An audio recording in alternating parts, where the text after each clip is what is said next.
여러분들 2023년 한 해가 이제 거의 다 지나가고 있습니다. 주일 예배 기준으로 오늘 예배 포함해서 3번의 주일 예배가 남아 있습니다. 이렇게 한 해의 마지막 시점이 되면 성도이기에 자연스럽게 떠올리는 단어가 있는데 그게 바로 은혜입니다. 근데 우리가 보통 이 순간에 떠올리는 은혜스러움이라는 그림은 약간 이런 이미지일 가능성이 많아요. 원래 오늘 우리가 유스그룹과의 연합 예배이기 때문에 학생들의 예를 좀 몇 가지 가지고 왔는데 좋은 친구들을 나에게 주신 은혜, 은혜 맞죠? 그리고 나에게 만족할 만한 학교를 주신 은혜, 그것도 은혜 맞습니다. 그리고 성도님들 같은 경우에 안정적인 직장, 그리고 풍성하지는 않을지라도 부족함이 없는 소유, 회복된 건강, 아니면 만족스러운 상황, 그런 은혜 고백도 사실 있습니다. 맞아요. 이 모든 것들은 하나님께서 우리 성도님들과 자녀들에게 주신 정말 소중한 은혜들인 것 분명합니다. 자, 그런데요, 오늘 본문을 보니까 사도 바울도 은혜를 고백하고 있네요. 그러면 이제 사도 바울이 오늘 본문에서 인식하고 고백하고 있는 은혜의 내용들이 무엇인지를 우리가 좀 묵상해 나가면 좋을 것 같아요. 그래서 오늘 목표는요, 저와 여러분에게 사도 바울이 발견한 새로운 차원에서의 그 은혜가 우리 안에 함께 고백되어지고 또 함께 소망되어지는 귀한 은혜의 시간 되기를 주님의 이름으로 축원드립니다. 2가지예요. 첫 번째 함께 읽겠습니다. 자, 시작. 일꾼된 은혜입니다. 여러분들, 사도 바울이 오늘 15절에서 기록한 은혜라는 말이요, 은혜 맞습니다. 그 헬라어로 카리스라는 단어인데 우리가 흔히 아는 은혜 맞습니다. 그렇다면 사도 바울이 오늘 본문에서 언급한 은혜의 내용은 무엇이었을까요? 풍족한 소유라든지, 아니면 안정적인 지위라든지, 드높아진 명예라든지, 더 좋은 환경은 아니었어요. 사도 바울은 사실, 여러분들 우리 사도행전을 묵상을 다 했습니다만, 사도 바울은 예수님을 다메섹에서 만난 이후에 오히려 환경적으로는 다양한 어려움을 더 많이 겪게 됩니다.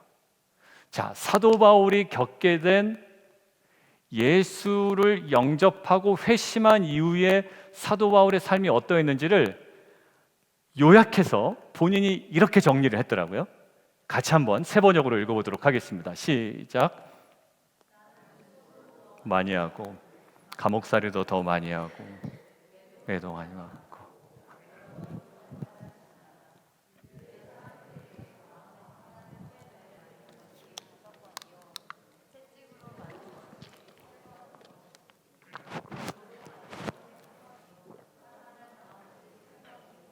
밤낮 꼬박 하루를 망망한 바다를 떠다녔습니다.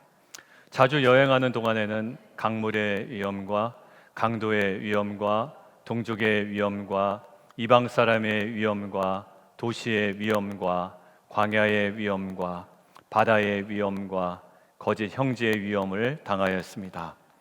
수고와 고역에 시달리고 여러 번 밤을 지새우고 줄이고 목마르고 여러 번 굶고 주위에 떨고 헐벗었습니다. 사도 바울이 회심한 이후에 살았던 자기 인생을 간략하게 정리했는데 사실 한마디로 하면 고생 엄청 많이 했습니다 라는 거예요. 사도 바울은요, 전도 여행 중에 귀신 들린 여종을 빌립보에서 고치죠. 그리고 루스드라에서 나면서부터 못 걷게 된 사람을 이렇게 세우죠. 축귀, 그다음에 질병 고치는 사역을 했던 사람이에요. 그런데 정작 자신의 육체에 있었던 육체의 가시, 우리가 정확하게는 알 수 없지만 누군가는 간질이라고 하고 그 불치의 병을 끝내 고침을 못 받습니다. 만약에요, 여러분들, 내가 무엇을 더 많이 얻었는가라는 기준으로 보면 사도 바울은 은혜를 고백할 수 있는 사람이다, 없는 사람이다? 없는 사람이야. 내가 무엇을 더 많이 얻었는가라고 할 때는 사도 바울은 은혜를 고백할 수 없는 사람입니다. 자, 그런데 오늘 사도 바울이 은혜를 고백한단 말이에요. 그러면 내용이 뭐냐라는 궁금증이에요. 우리가 모르는 대박 사건이 뭔가 있었나요? 자, 그 새로운 차원의 은혜의 실체가 16절에 있는데 자막으로 준비했습니다. 요거는 자막으로 보시죠. 시작. 이 은혜는 나로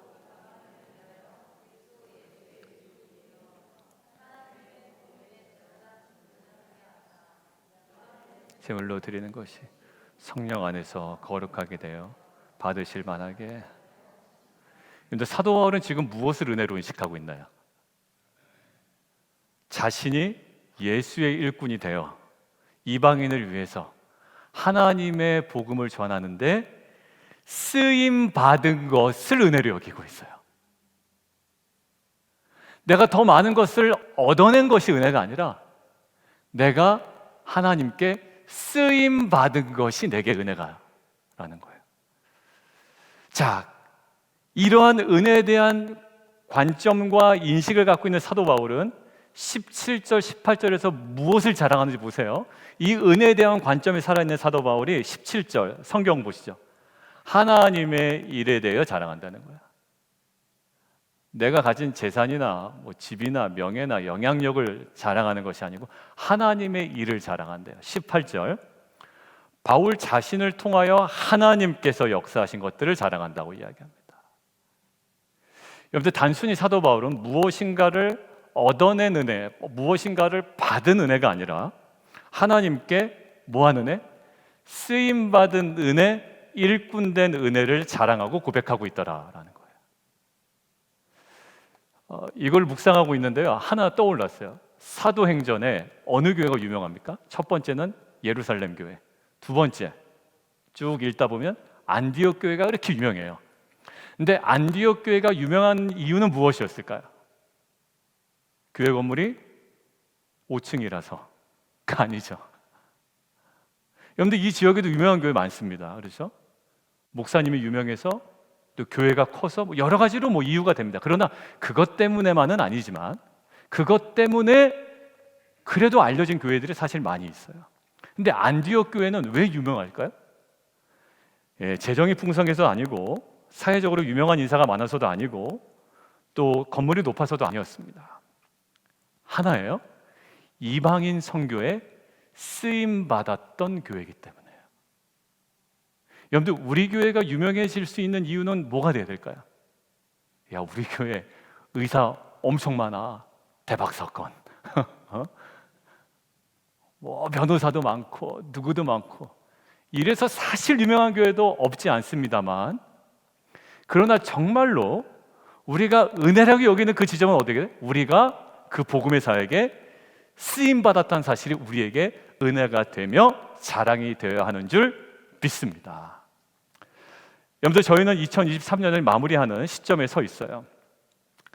이 은혜에 대해서 다시 생각해보는 시간이 되었으면 좋겠습니다. 단지 물리적으로 무엇인가를 얻어내는 것만을 기준으로 삼는다면 지금 이 자리에 계신 또 몇 분의 성도님들은 은혜를 고백하기 어려운 분들이 사실 계실 수 있습니다. 왜? 쟤보다는 내가 지금 너무 어렵거든요. 그리고 작년보다 올해가 더 힘들었거든요. 만약에 그것을 기준으로 삼으면 은혜를 고백할 수 없는 상황도 사실 있어요. 그런데 오늘 사도 바울처럼 외적인 여건은 너무 척박했지만 파선이 3번 당해요, 40의 감암매를 몇 번이나 맞아요, 옥에 갇혀요, 난리 그런 난리가 없어요. 그런데 그럼에도 불구하고 쓰임받은 은혜, 나를 통해서 하나님께서 역사하신 은혜를 우리가 헤아리는 오늘 예배 시간이 되었으면 좋겠습니다. 내가 뭘 더 가졌냐라는 것에서 은혜를 찾고 갈급해하는 자가 아니라 내가 하나님 앞에 어떻게 쓰임받았는지를 헤아림을 통해 그 쓰임받은 그 지전에서의 은혜와 자랑이 우리 안에 회복되는 귀한 시간 되기를 주님의 이름으로 축원드립니다. 이것들을 이제 설교 준비하다가 가만히 이제 눈을 감고 생각하고 있는데, 여러분들 들으시면서 알만할 수도 있어요. 그러나 제가 실명은 밝히지 않겠습니다. 좋은 일이긴 하나, 유스그룹의 자녀 중에 한 형제가 있어요. 근데 이 형제가 자신의 학교 친구들을 교회로 이렇게 데려오기 시작했습니다. 그렇죠. 하나하나 데려오기 시작했습니다. 그런데 그 인도받은 친구가 교회를 좋아하네요, 저희 교회를. 그리고 또 이해준 목사님 그렇게 또 좋아해요. 그래서 그 인도받은 아이가 월요 큐티 그 유스그룹 모임에 꼬박꼬박 나와요, 지금. 그래서 잘 적응해 가고 있습니다.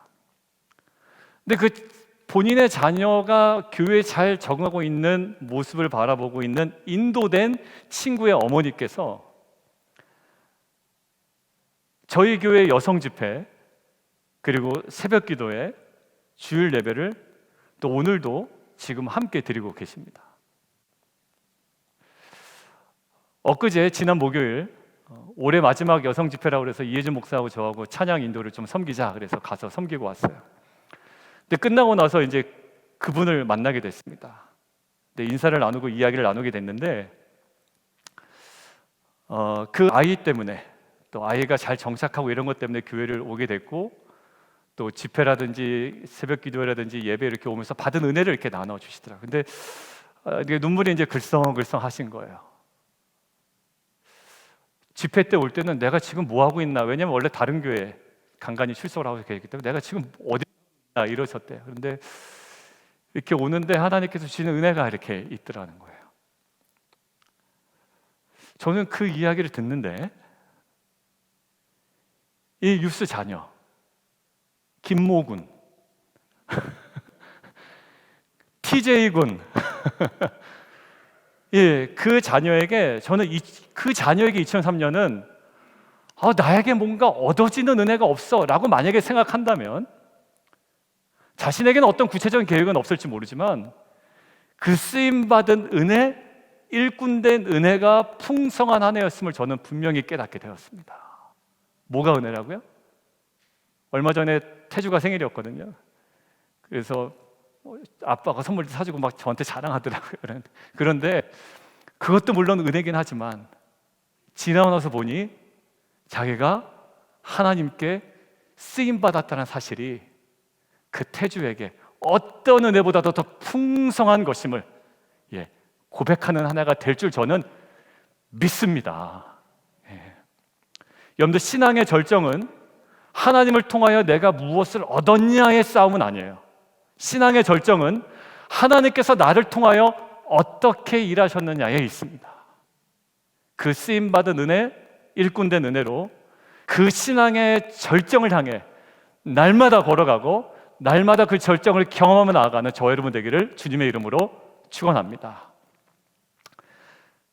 근데 이때쯤이면 이제 생각이 좀 드실 거예요. 야, 근데 쓰임받은 은혜도 좀 수준이 있어야 쓰임받는 거 아니냐라는 생각이 좀 들 것 같아요.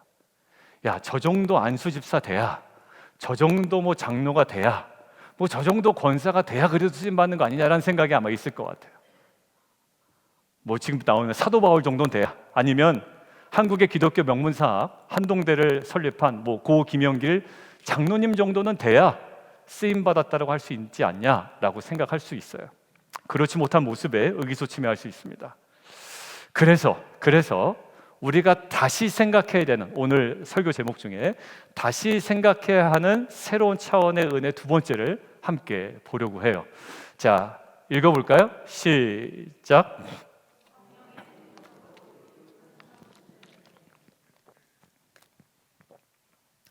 여러분들 저를 한번 보세요. 인간은요, 도구를 제작하고 그리고 제작된 도구를 사용합니다. 그런데 인간이 도구를 만드는 이유는 뭘까요? 인간에게 부족함과 한계가 있기 때문입니다. 예를 들면 빠른 이동을 할 수 없어요. 26마일을 아무리 빨리 달려도 몇 시간 걸리나요? 26마일이 마라톤 풀코스죠. 얼마 걸립니까? 2시간 걸려요. 근데 우리가 자동차를 이용하면 얼마 만에 가죠? 20분, 15분 만에 갑니다. 조금 밟으면 더 빨리 갈 수도 있습니다. 인간은 날지 못해요. 그래서 날지 못하는 한계를 극복하기 위해서 무엇을 제조합니까? 비행기를 제조합니다. 자, 그렇기 때문에 인간은 부족해도 인간의 부족함을 메꿔주는 그 도구는 할 수 있는 만큼 어떻게 되냐면 완벽해야 됩니다. 자동차를 모는데 바퀴가 막 굴러 빠지거나 아니면 핸들이 떨어져 나가거나 이러면 큰일 납니다. 왜? 인간의 도구는 인간의 부족함을 채워주기 위한 목적이 있기 때문이에요. 자, 반대로 돌아올게요.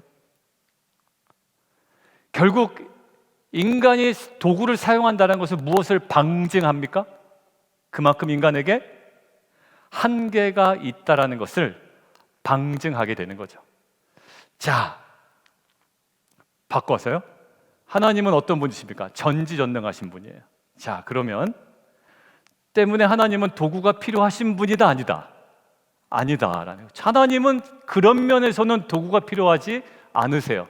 자, 이때 질문. 그러면 왜 하나님은 성경 곳곳에 하나님 사람을 도구로 사용하시고 사람을 일꾼으로 사용하시는가라는 질문이에요. 없어도 가능하신 분이 왜 굳이 그 사람을 일꾼 삼으시고 도구 삼으시는가라는 질문이에요. 자, 그렇다면 하나님에게 있어서의 도구의 의미는 무엇일까요? 하나님의 부족함을 채우기 위함은 아니죠. 오히려 하나님에게 있어서의 도구의 의미는 뭐냐면 하나님의 전능하심과 하나님의 영광을 드러내기 위함입니다. 때문에 인간의 도구는 결함이 있으면 안 돼요. 왜? 인간의 부족함을 메꿔주는 도구이기 때문에. 그러나 하나님의 도구는 결함이 있어도 된다, 안 된다? 된다. 오히려 결함이 있으면 뭐하다? 더 좋다라는 거예요. 더 좋다. 왜? 그럴수록 뭐가 더 드러나기 때문에? 하나님의 영광과 온전함이 더 드러나기 때문에 그렇습니다. 여러분, 그래서 자기의 약함에 의기소침해 있는 사도 바울에게 이렇게 얘기하셨죠. 같이 한번 읽어보겠습니다. 하나님께서 말씀하시는 거예요. 시작.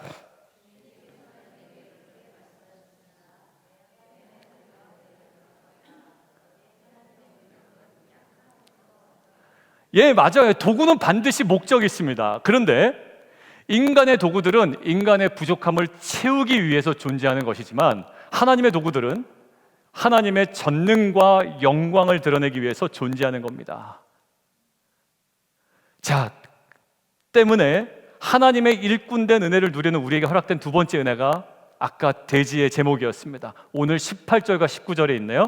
같이 한번 볼까요? 성경. 하나님의 역사는 사도 바울의 수준에 근거하지 않았어요. 어디도 사도 바울의 수준이 언급된 적이 없습니다. 그런데 이렇게 돼 있어요. 18절 후반부. 그 일은, 하나님께서 하신 그 일은 말과 행위로, 표적과 기사의 능력으로, 그리고 맨 마지막 표현을 주목하면 좋겠습니다. 성령의 능력으로 이루어졌다라는 거예요. 자, 여러분들 사도행전 우리가 묵상했습니다. 사도행전에서 제자들이 결정적으로 증인으로 세워지게 된 요소를 무엇으로 보고 있나요? 그들의 학벌이 아닙니다. 사도행전 1장 8절. 오직 뭐가 임하면? 성령이 너희에게 임하시면 너희가 권능을 받을 거야. 그러면 예루살렘과 온 유대와 사마리아와 땅 끝까지 이르러 너 증인 역할 잘할 수 있어 라는 거. 뭐 하면? 오직 성령이 너에게 임하시면. 그러니 예루살렘을 떠나라, 떠나지 말아라.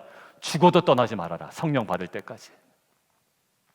여러분들, 결국 베드로도요, 복음서의 베드로와 사도행전 2장 후반 이후의 베드로는 전혀 다른 인물입니다. 근데 베드로의 부족함이 채워졌느냐? 그렇지 않아요. 여전히 부족합니다. 좌충우돌할 수 있어요. 그런데 베드로가 일꾼된 사명을 감당할 수 있었던 것은 바로 뭐냐면 성령 강림 사건 이후에 성령의 능력이었습니다. 여러분들, 사도행전 10장을 보니까 베드로가 이방인 고넬료의 집에 초대를 받습니다. 그런데 그때 당시만 하더라도 베드로가 이방인 집에 초대받는 것을 굉장히 부담스러워할 때입니다. 그런데 성령의 인도하심을 받아 그곳을 방문하게 되죠. 그리고 복음을 전하게 됩니다. 근데 베드로가 말씀을 전할 때 갑자기 거기 모인 이방 사람들에게 성령이 부어지기 시작합니다. 사도행전 2장에 일어났던 성령 강림 사건과 똑같은 모습으로 그들에게 나타난 거예요. 이방인들이 방언을 합니다. 근데 방언의 내용이 뭐라고 되어 있냐면 그 방언의 내용이 하나님을 찬양하는 방언이라고 나와 있어요. 베드로가 이 사건을 경험하고 예루살렘 본부 교회 가서 그 사람들에게 이렇게 보고합니다. 내가 말씀을 전할 때에 내가 어떻게 하다 보니까 이 일이 벌어졌어가 아니라 이런 얘기입니다. 내가 말씀을 전할 때에 하나님이,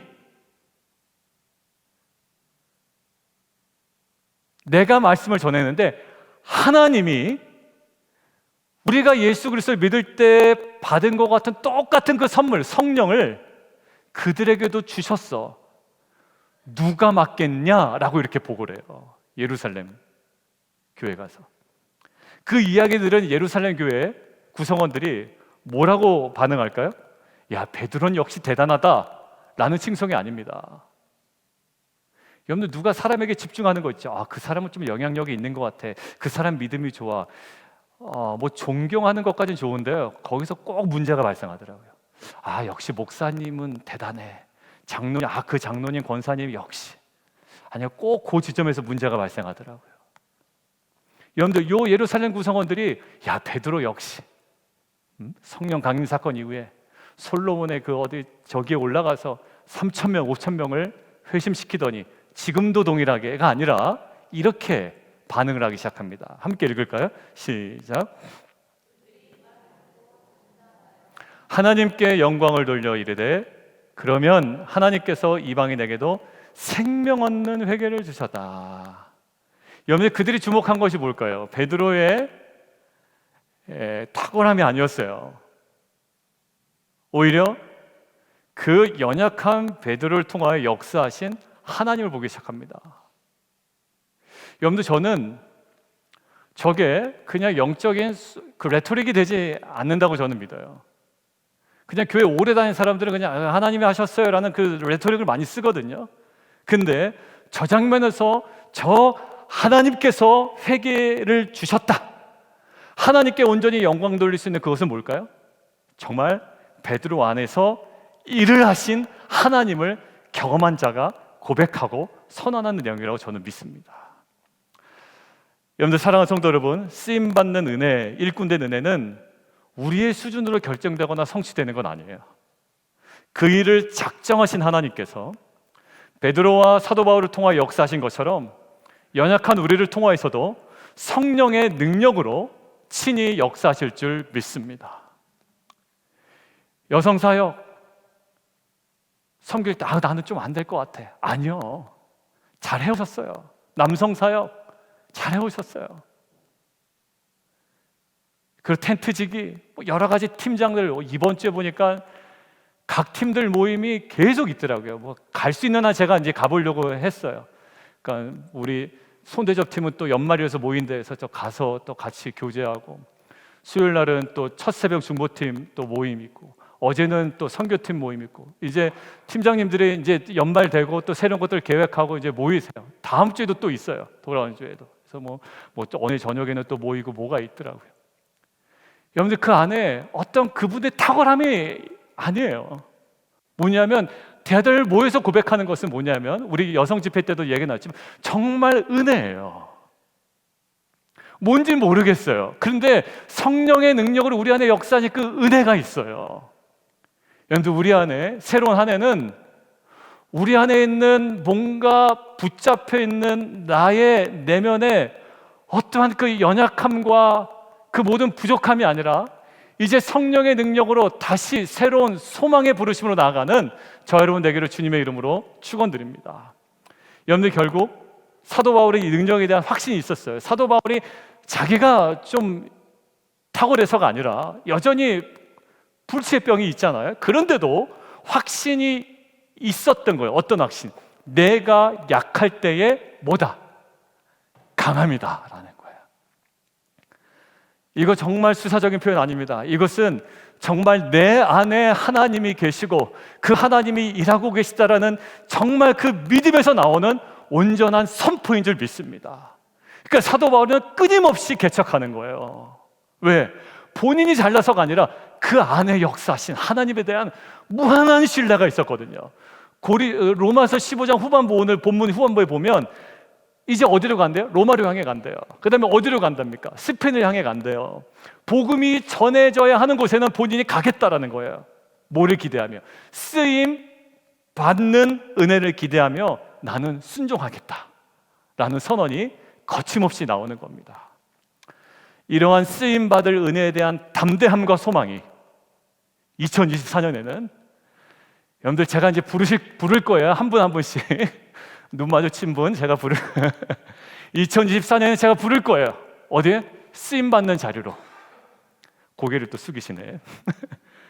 그때 그 담대함과 소망이 우리를 통해 역사하실 성령의 능력에 대한 확신으로 저와 여러분의 삶에 더욱 풍성히 채워지기를 주님의 이름으로 축원드립니다. 여러분들 근데 오해하지 마세요.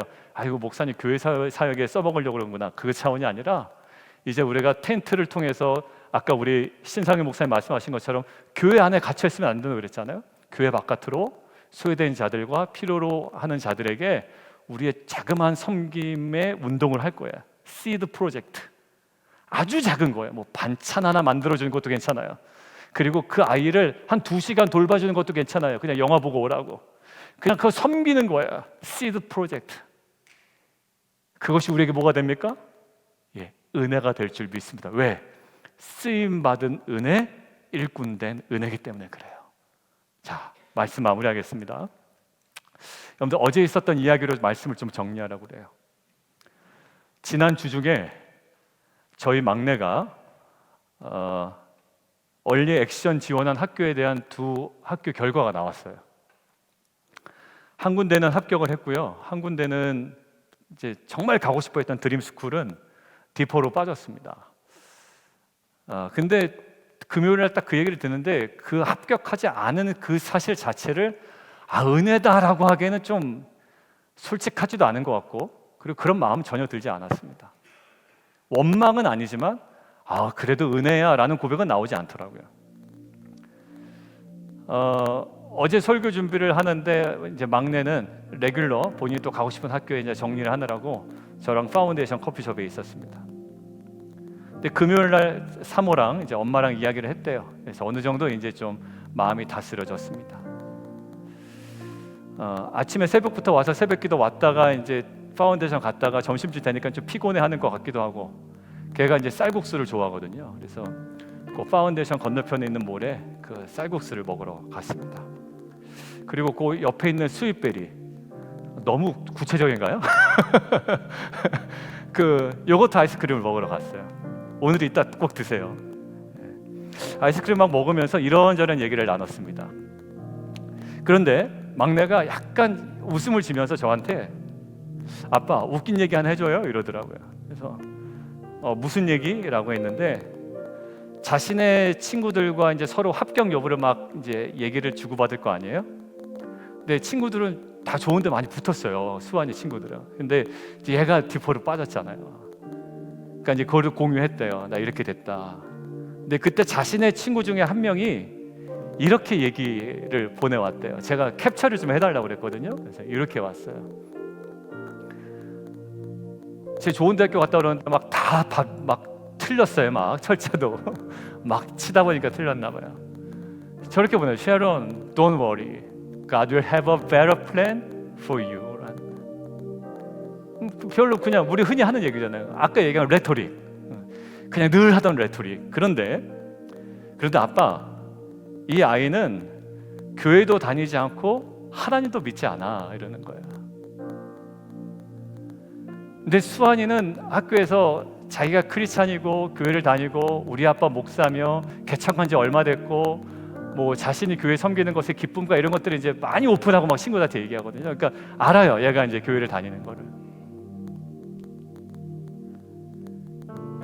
이제 대화를 나누기 이 생각이 드는 거야. 네가 만약에 교회를 다니지 않았다면 제가 저런 식으로 보내지 않았을 텐데 그냥 이런 식으로 보냈겠죠. 야, 다 잘 될 거야, 이러면서 보냈겠죠. 근데 수환이가 교회 다니는 걸 아니까, 나름대로 어느 정도의 신앙이 있는 걸 아니까 교회도 안 다니는 애가 God will have a better plan for you라고. 근데 저 이야기를 듣는데 오늘 이제 설교를 준비하고 이제 마무리하던 첫 대제가 생각이 난 거예요. 근데 갑자기 제 안에 눈물이 왈칵 쏟아지더라고요. 그 얘기를 듣는데 그러니까 수환이가 깜짝 놀라는 거예요. 자기 웃긴 얘기 해주려고 하는데 아빠가 갑자기 눈물이 왈칵 쏟아지니까. 그래서 우리 막내한테 이렇게 얘기를 해줬어요. 수환아, 아빠 지금 설교 준비하고 있는데 사도 바울은 감옥살이도 더 많이 하고 매도 더 많이 맞고 여러 번 죽을 뻔하고 배도 여러 번 파손됐거든. 만약 사도 바울이 무엇인가를 받은 것을 기준으로 삼았다면 전혀 은혜가 없는 삶을 산 거지. 그런데 사도 바울은 내일 본문 보면 은혜를 막 고백해. 왜냐하면 사도 바울이 무엇을 얻었기 때문이 아니라 수많은 어려움 속에서도 자신이 쓰임 받은 것을 은혜로 여기고 있어라는 거. 근데 이제 막내도 느낌이 왔나 봐요. 막내도 이제 눈이 뻘개지기 시작했어요. 그래서 이제 제가 이야기를 했습니다. 네가 이번에 합격하지 못한 것 기분 좋은 일은 아니야. 근데 이야기를 들으면서 생각을 해보니까 그 일을 통해서 하나님을 모르는 아이들이 하나님의 선하심과 계획에 대해서 이야기를 하네.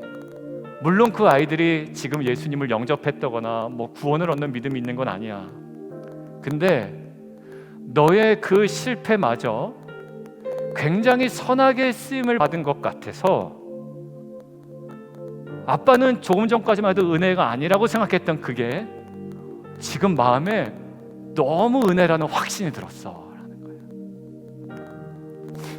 수환이도 눈물을 흘리고 고개를 끄덕이고 그 맛있는 아이스크림 먹으면서 막 그렇게 이야기를 하고 있었어요.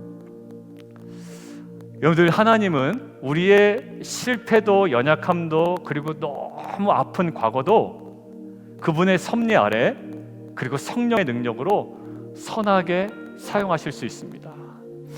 여러분들, 어떤 분들 이야기 나누잖아요. 정말 그분 너무 고생하신 분 계세요. 근데 어느덧 이렇게 막 울면서 오세요. 목사님 왜요? 너무 그것 때문에 자기가 눌려서 살았는데 자기 그 과거에 너무 아픈 상처가 누군가에게 위로가 됐다라는 거예요. 근데 그 이야기를 듣는데 어떤 느낌이냐면 이런 거예요. 이제 더 이상 그 아픔이 뭐다? 상처가 아니다. 뭐다? 은혜예요. 왜? 이유는 단 한 가지예요. 쓰임 받았기 때문에 라는 거예요. 여러분들, 요셉이요, 형들에게 팔렸잖아요. 아픔이죠. 근데 요셉에게 은혜 지점이 어딥니까? 그 팔린 게 은혜거든요. 왜요? 그 팔림으로 인하여 하나님께서 온 백성을 구원하시려는 일에 쓰임 받았기 때문에 그 아픔이 은혜가 돼요.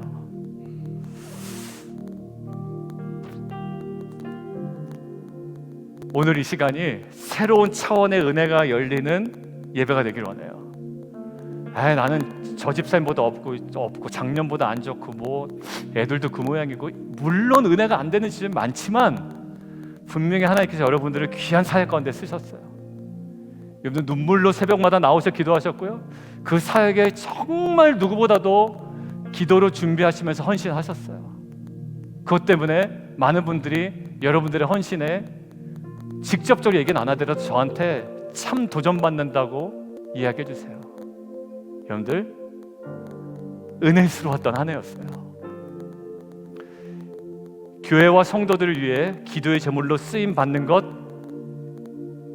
은혜예요. 수고지만 은혜예요. 그리고 주변의 영혼들을 누구는 세속에 물들도록 이끄는데 우리는요, 세속에 물들지 않도록 말씀 안에서 섬기며 세워나가는 것에 쓰임 받잖아요.